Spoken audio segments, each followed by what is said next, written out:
Article 4, nous sommes saisis d'un amendement de suppression de l'article 4, amendement 132 de M. Chassaigne.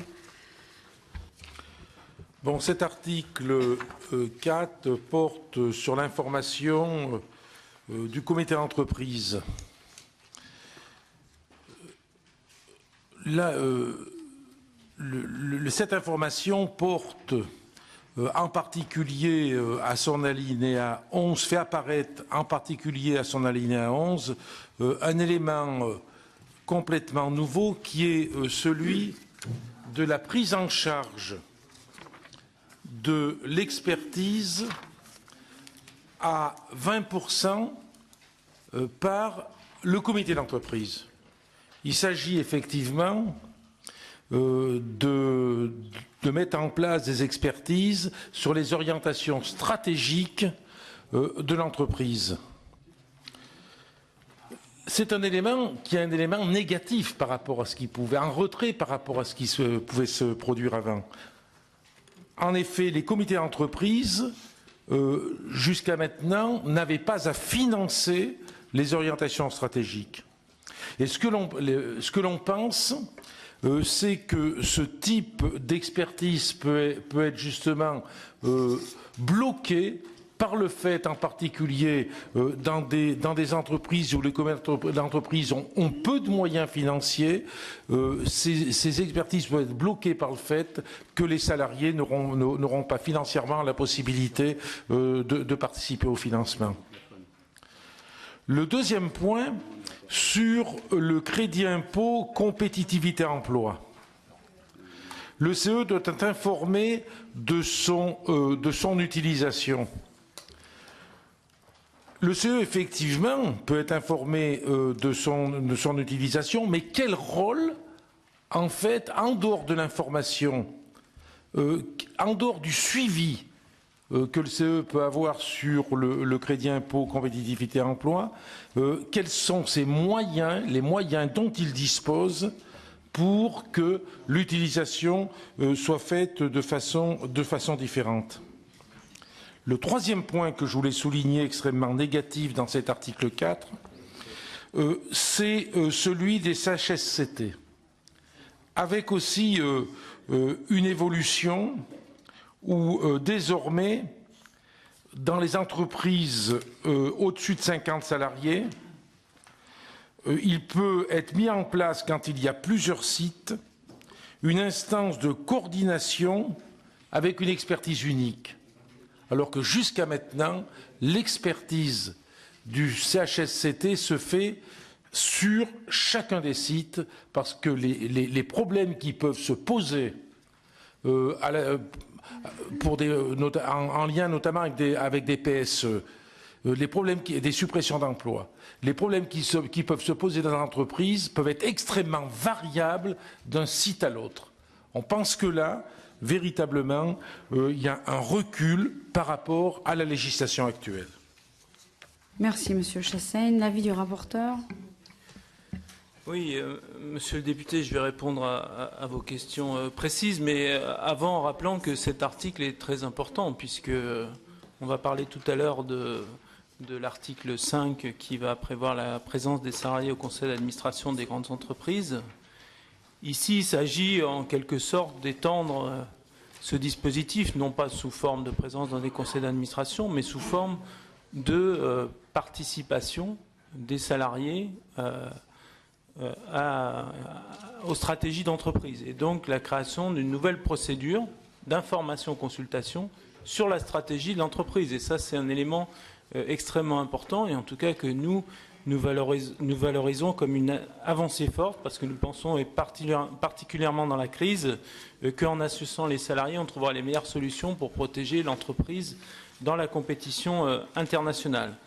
Le point que vous évoquez sur les délais, sur l'expertise, et le fait qu'elle soit cofinancée par le comité d'entreprise. D'abord, il faut bien prendre conscience qu'il ne s'agit pas des expertises actuelles, qui, elles, restent intégralement prises en compte par le comité d'entreprise, mais c'est l'expertise nouvelle qui est créée dans le cadre de cette stratégie, pour lesquelles il est demandé une participation du comité d'entreprise. En revanche, Les auditions nous ont montré que pour les plus petites structures, qui ont des budgets relativement faibles, on nous a parlé de 2 ou 3 000 euros pour un comité d'entreprise de 300 salariés, ça ne suffit pas pour financer les 20% du coût de l'expertise, et du coup il y aurait une absence de possibilité d'avoir recours à l'expertise dans ce cadre-là. C'est la raison pour laquelle nous avons proposé un amendement qui limite à un tiers de la part du budget du CE cette contribution-là. Alors ça peut paraître beaucoup, peu, etc. C'est en tout cas pas dans l'accord, mais ça rejoint votre volonté de permettre d'avoir un accès réel à cette expertise.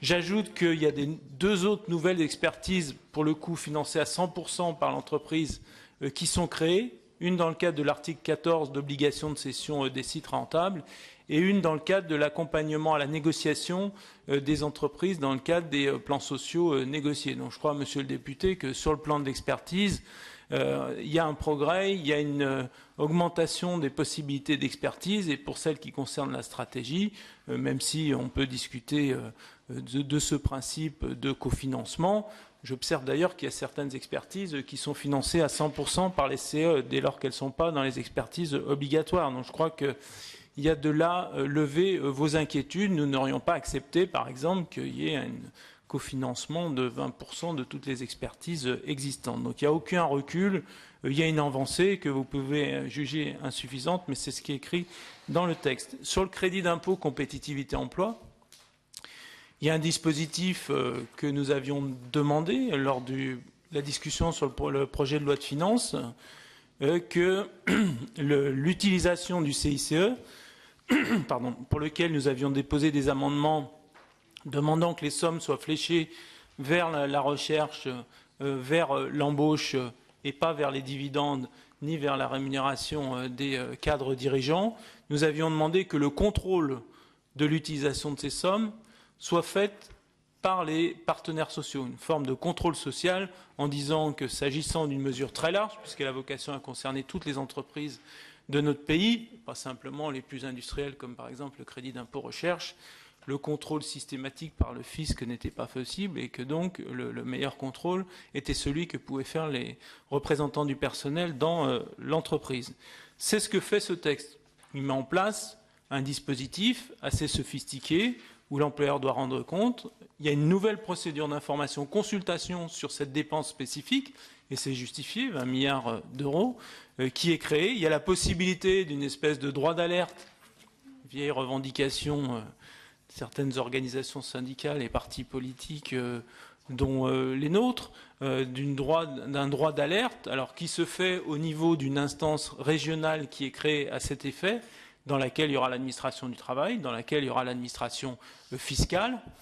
Le débat qui reste, et j'imagine qu'on continuera à l'avoir dans l'hémicycle, ce que souhaite le gouvernement, c'est que les conséquences en cas de mauvaise utilisation du crédit d'impôt ou non conforme aux objectifs fixés par la loi se fassent dans le cadre d'une future loi de finances et pas dans le cadre d'une sanction immédiate de l'administration fiscale. Il reste ce débat-là, mais le texte met très clairement en place un mécanisme d'alerte par les délégués du personnel sur l'utilisation du crédit d'impôt compétitivité emploi. Dernier point sur les CHSCT.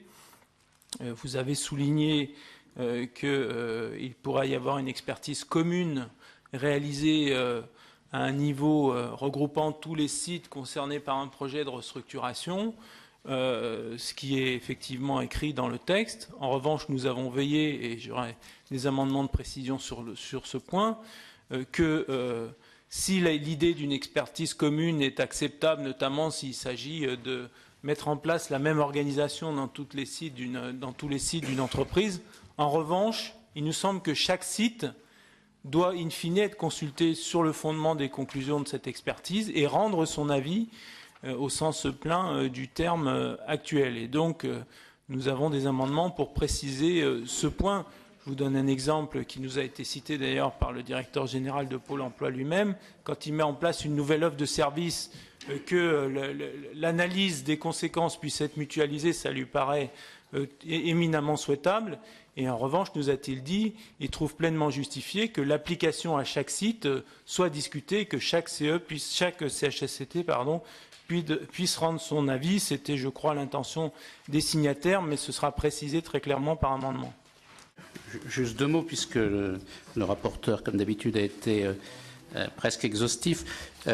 Moi, d'abord, je voulais dire que dans cet article 4, il y avait des éléments qui étaient intéressants. Il y a la notion de base.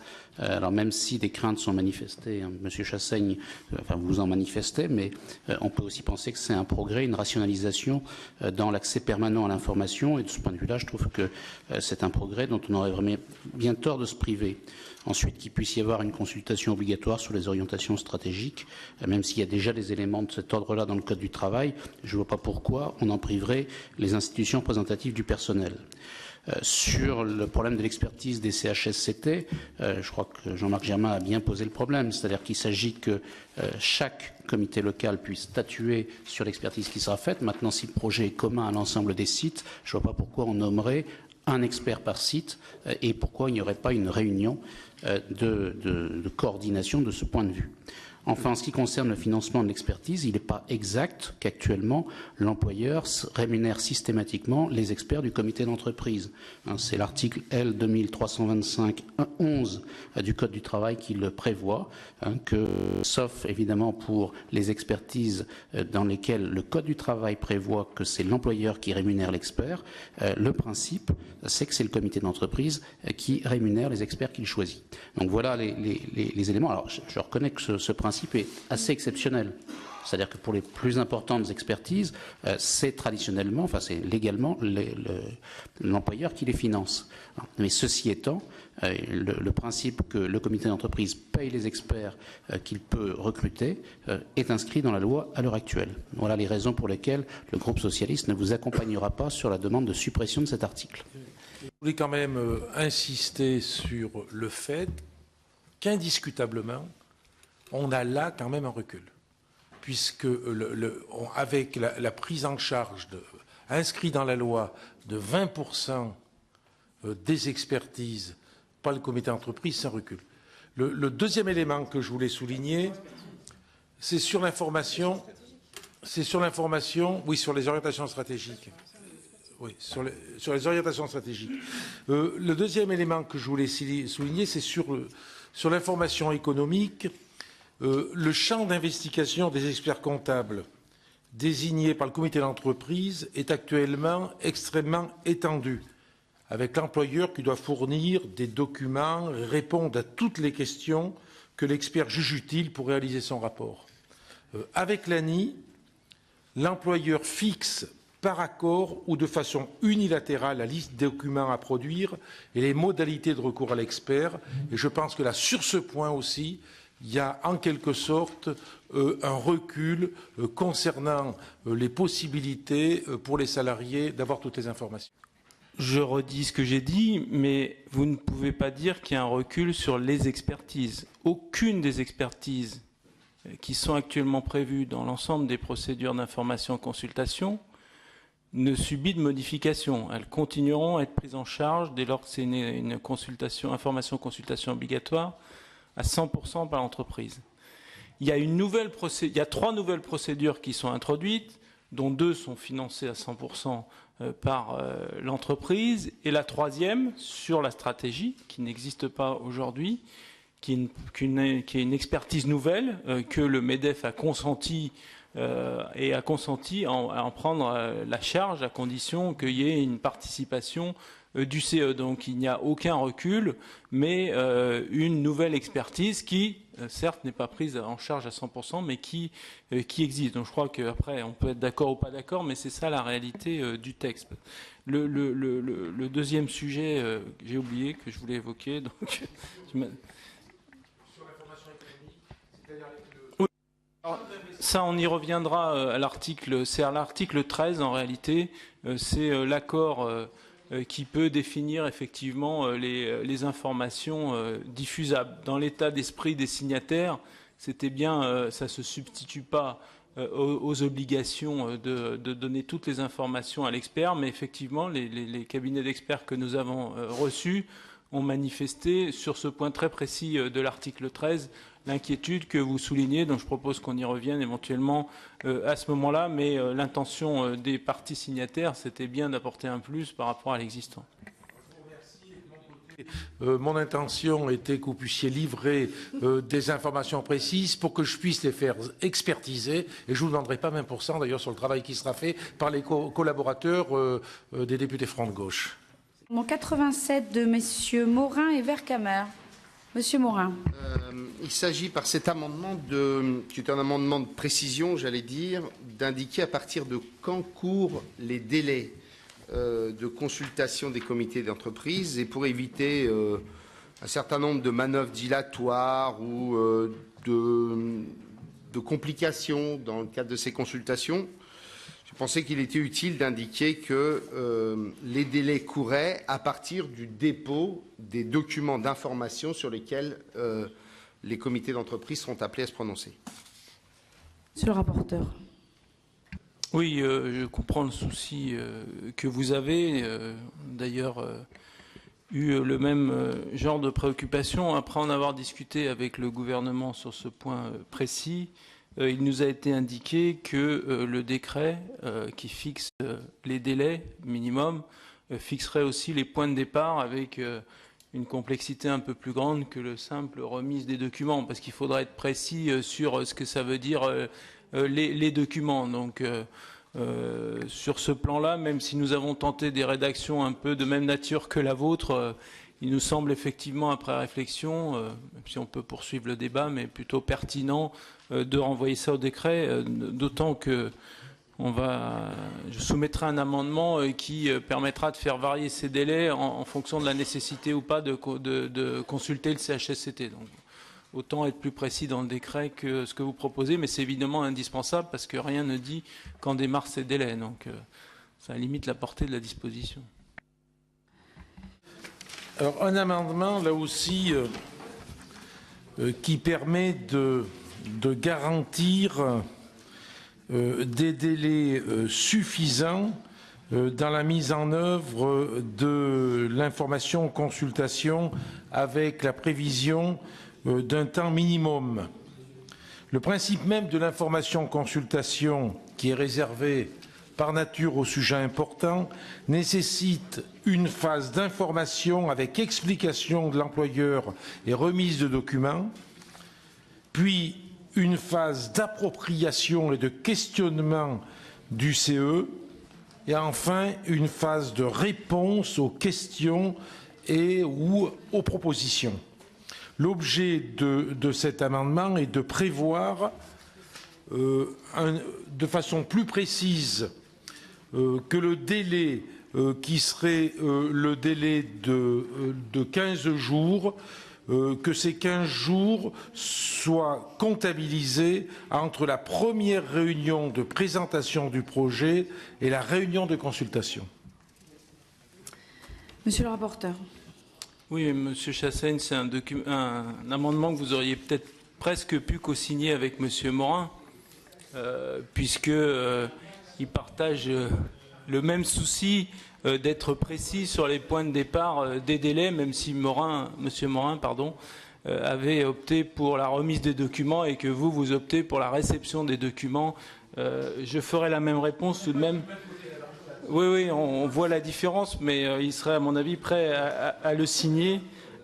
Simplement, même réponse, c'est-à-dire qu'il faudra, et ce que fera le décret, distinguer selon les cas.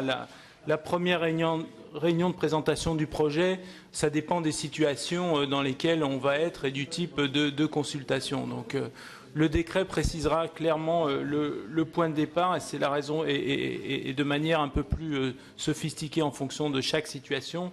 Mais en tout état de cause, c'est quelque chose qui est important. Donc, d'accord sur le principe, mais défavorable à l'inscription dans la loi et renvoi au décret, sachant que, comme j'expliquais à M. Morin, j'ai consulté le ministère sur ce point-là, qui m'a confirmé que le décret préciserait non seulement les délais minimums, mais les points de départ de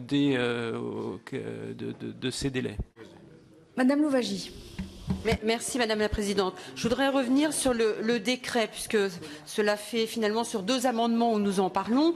Et c'est vrai que dans cet article 4, on fait référence à peu près 6 ou 7 fois au décret. Est-ce que vous pouvez nous en dire un petit peu plus sur le décret, puisque là vous avez répondu sur un cas, sur une question bien précise, mais que va contenir ce décret d'une manière plus générale? Monsieur le rapporteur. Je n'ai pas le décret à disposition. En revanche, et nous avons aussi examiné ça à cette aune, ce qui me paraît être la meilleure protection à la fois pour le décret et pour les accords qui pourront déroger au délai minimum fixé dans le décret, c'est la phrase qui explique que ces délais devront permettre au comité d'entreprise d'exercer utilement sa compétence en fonction de la nature et de l'importance des questions qui lui sont soumises. Je crois que c'est la vraie protection, mais ensuite on pourra, et on le fera nous de notre côté dans l'hémicycle pour que le ministre puisse nous confirmer le contenu de ce décret qui est effectivement très important. Et j'espère que M. Chassaigne, ça permettra d'ôter le sac pour qu'on voit la tête de l'âne dans l'hémicycle. Amendement numéro 184 de M. Chassaigne. Merci, Madame la Présidente. Là aussi, c'est une question de délai, de façon à ce que la prise en compte des délais intègre la consultation du CHSCT ou des CHSCT.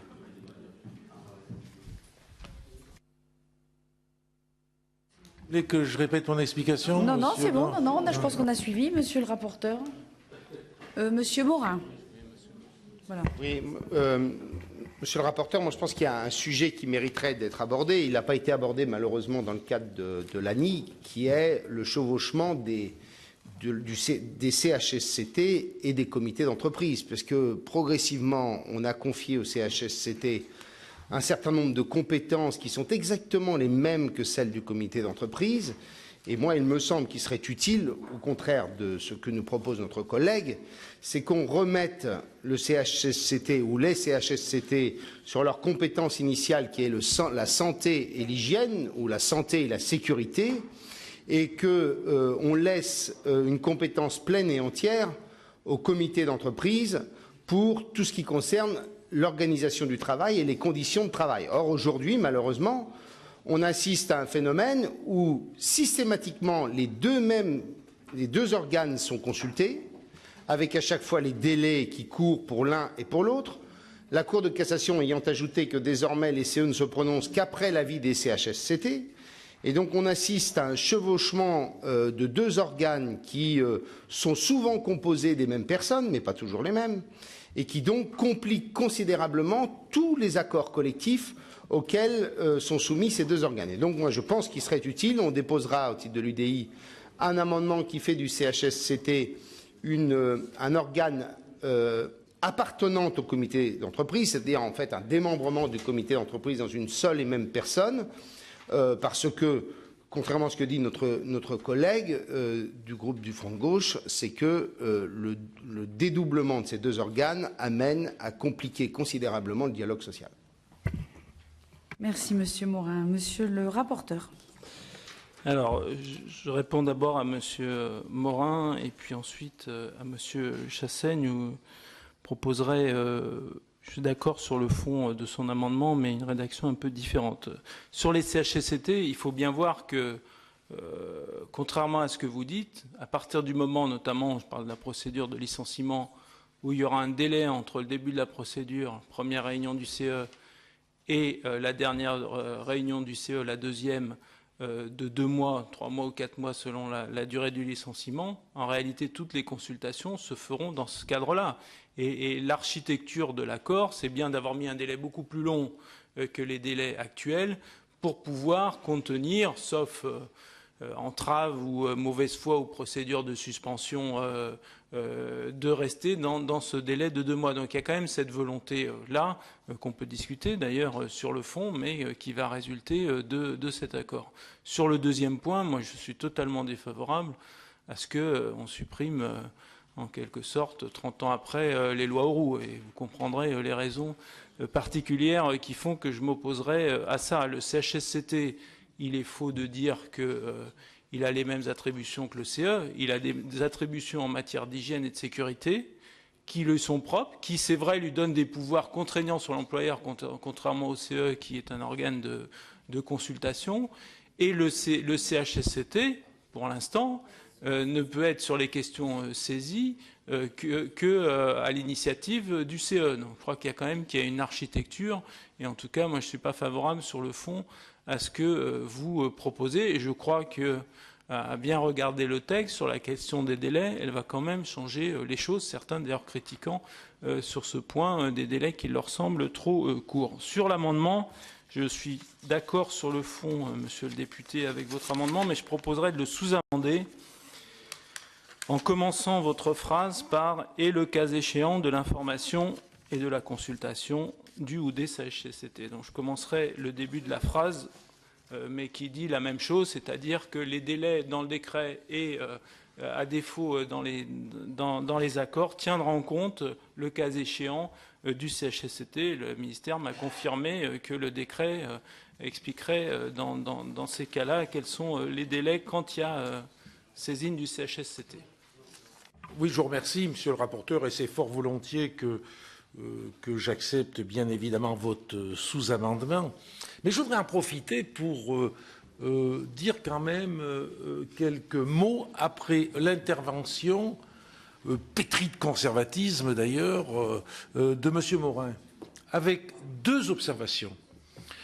J'ai eu l'occasion l'an dernier de faire un débat, c'était au forum des CE, avec Jean Auroux, où il revenait justement sur cette formidable avancée que les lois Auroux ont représentée en 1982-83. Et lui-même disait que ces lois n'avaient quasiment pas évolué depuis 30 ans et qu'aujourd'hui, il était indispensable de donner un coup de pouce supplémentaire à la démocratie sociale.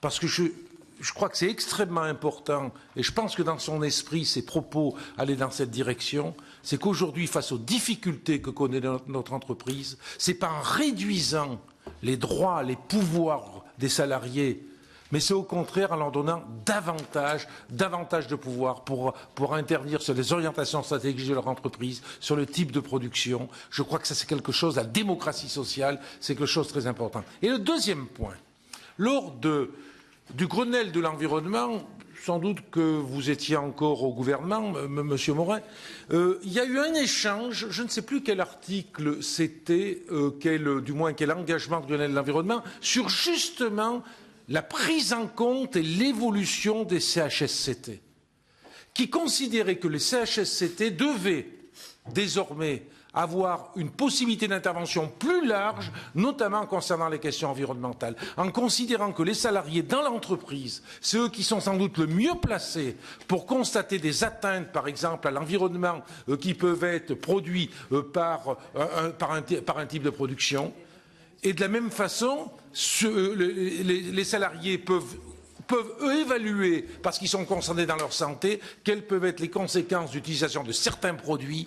Là aussi, il y a un droit de regard qui est important. Et je crois qu'au contraire, les CHSCT, il ne faut pas les réduire ou en faire, je ne sais pas, quelques sections du comité d'entreprise. Ça exige au contraire de plus en plus de technicité, de formation, d'expertise. Et il ne faut pas mêler le rôle très très important des CHSCT, cette avancée sociale extraordinaire, en voulant le réduire, et c'est pour cela que je disais que votre intervention est extrêmement conservatrice. Ça ne m'a pas surpris, bien évidemment, mais je trouve que c'est regrettable.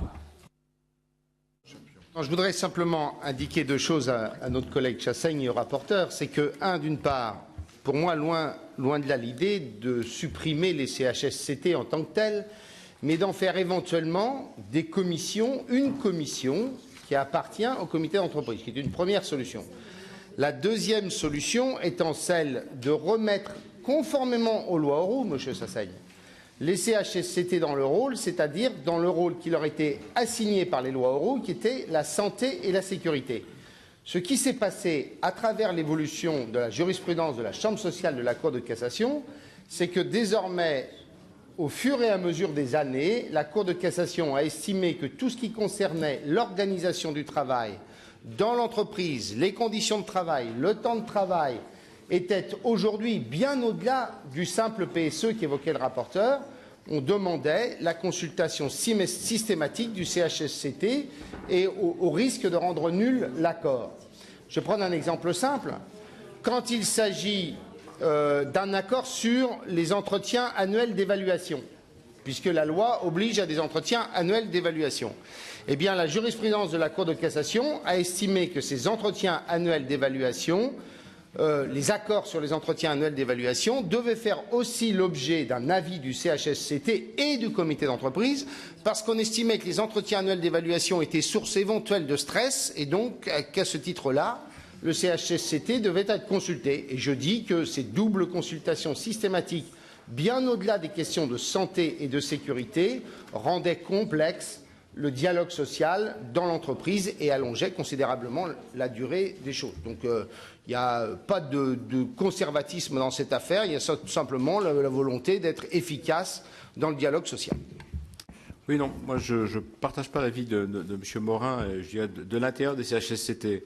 Aujourd'hui, comment ça fonctionne? En dehors de la santé et la sécurité, qui étaient les points cardinaux, on a vu monter en charge l'organisation des entreprises avec l'intérêt quelquefois de réorganiser, mais surtout les difficultés que ça peut entraîner pour les salariés. Les risques psychosociaux sont nés de là. Et on a eu quelques exemples assez fâcheux. Donc il y a réellement quelquefois un dialogue, souvent une opposition entre celui qui dirige le CHSCT, c'est-à-dire l'employeur ou son délégué, et les représentants des salariés sur ce sujet, sur ce qu'est le fondement des conditions de travail. Aujourd'hui, on ne peut pas parler de conditions de travail sans aborder de front les organisations. Je ne dis pas l'organisation, les organisations. Et les salariés, les représentants des salariés sont fondés à en parler au sein de cette instance qui s'appelle, je le rappelle, CHSCT. Et ces conditions de travail, elles ont bien montré qu'elles, quand elles étaient délétères, elles étaient tout à fait redoutables pour les salariés. On a des exemples quand même célèbres ces dernières années. Oui, merci Madame la Présidente. Je crois qu'on était en fait sur un amendement qui était sur les délais et non pas sur le fonctionnement des différentes instances qui sont concernées. Mais ceci étant, ça nous montre la complexité du système et en fait, ça montre que ces délais sont effectivement des délais qui sont courts et qu'il y a en plus chevauchement entre les délais du CE, les délais du CHSCT, éventuellement les délais de saisine du tribunal et des experts du tribunal, etc. On voit très bien que, à mon sens, on ne peut pas prendre une décision sans avoir au moins un projet du décret qui nous soit présenté.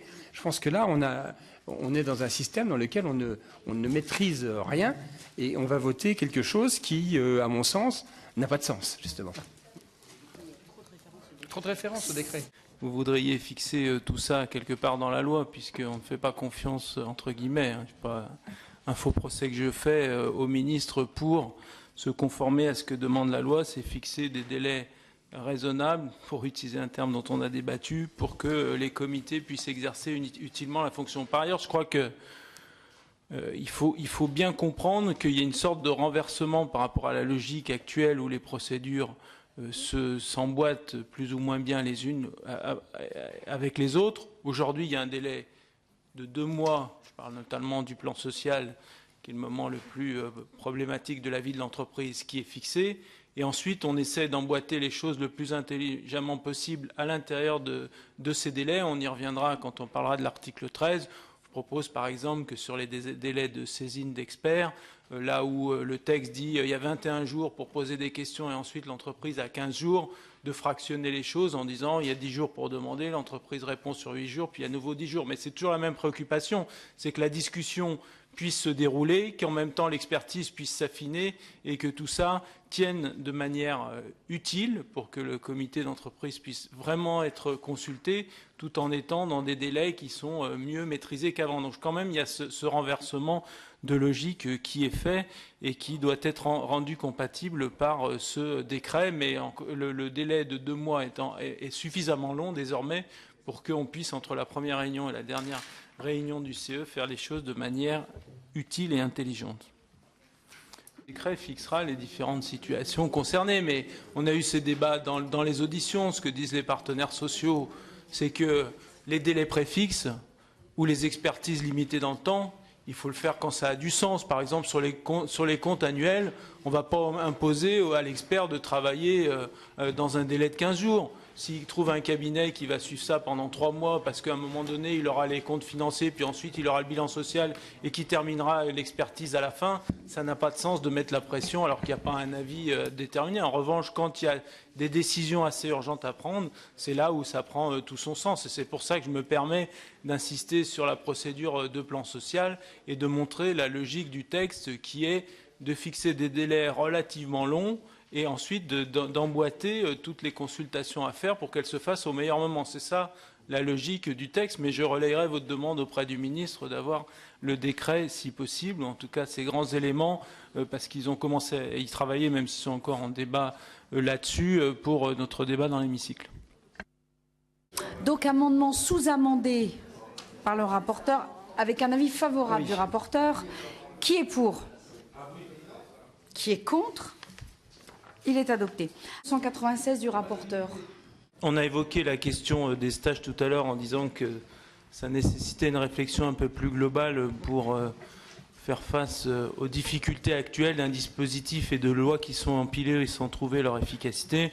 En revanche, il me semble qu'on peut demander à ce que procédure d'information ou consultation se penche aussi sur la question des stages et pas simplement des contrats temporaires. Donc, vote sur l'amendement de Monsieur Cherpion.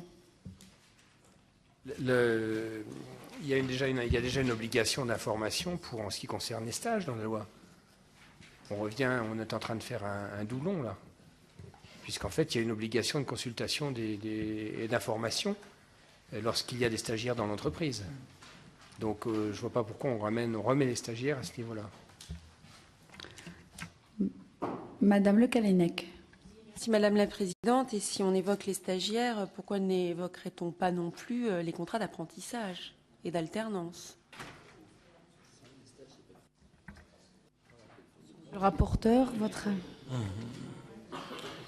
Oui. Moi, je ne mets pas dans le même panier les contrats d'apprentissage et de professionnalisation et les contrats précaires, CDD et intérim. Là, l'idée de ça, c'est de dire il y a des discussions qui portent à la fois sur l'entreprise et sur toutes les formes de flexibilité qui gravitent autour de l'entreprise, de la plus proche à la plus lointaine, la sous-traitance, l'intérim et les contrats temporaires. Moi, j'y rajoute les stages simplement pour dire que c'est les différentes formes de précarité, mais il est vrai que, d'ailleurs, ça vaut aussi, Monsieur Cherpion, sur les contrats temporaires, ce que vous nous indiquez sur les stages. Donc là, on est dans une phrase un peu globale qui cherche à dire ce sur quoi porte, c'est un peu l'article fondateur de la négociation stratégique. Donc je comprends votre préoccupation, mais en même temps, vu l'explosion des stages, je pense qu'il est utile de considérer que c'est aussi une forme d'emploi précaire où ça l'est devenu malheureusement. Monsieur Thion. Oui, ce n'est pas du tout des formes de travail.